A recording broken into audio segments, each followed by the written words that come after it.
মানুষকে দেখাবে আমি তার জন্য কাঁদি। আসলে তো তুমি তার জন্য কাঁদো না, তুমি কাঁদো তার রেখে যাওয়া সম্পদের জন্য। তুমি কাঁদো তার মায়ার জন্য, যে আহারে আমারে সে মায়া করতো, আমাকে আদর করতো, আমাকে সোহাগ করতো। কে আমাকে আদর করবে, কে আমাকে সোহাগ করবে? তুমি তো তার জন্য কাঁদো না, যেহেতু চলে গেল তার জন্য তুমি কয়দিন কেঁদেছো? যে মানুষটা আজকে তোমার মাঝে নেই সেই মানুষটার জন্য কি তুমি কেঁদেছো?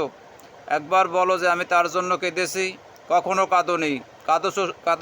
কেঁদেছো শুধু তার সম্পত্তির জন্য, কেঁদেছো তার আদরের জন্য, কেঁদেছো তার ভালোবাসার জন্য।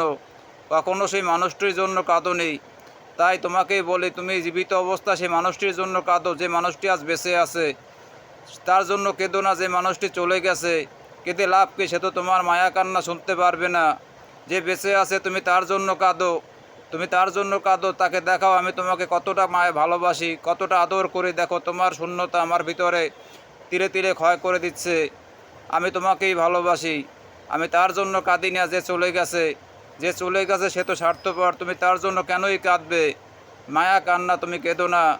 মায়া কান্না দেখাইয়া তারে কোনো লাভ নাই, কারণ সে তো পরকালে চলে গেছে। আর পারলে তার জন্য দোয়া করো, সে যেন ভালো থাকে পরপারে। তার জন্য সেই দোয়াই করো। যে বেঁচে আছে তুমি তাকেই মায়া করো, যে বেঁচে আছে তুমি তাকেই আদর করো, যে বেঁচে আছে তুমি তাকেই যত্ন যত্ন করো।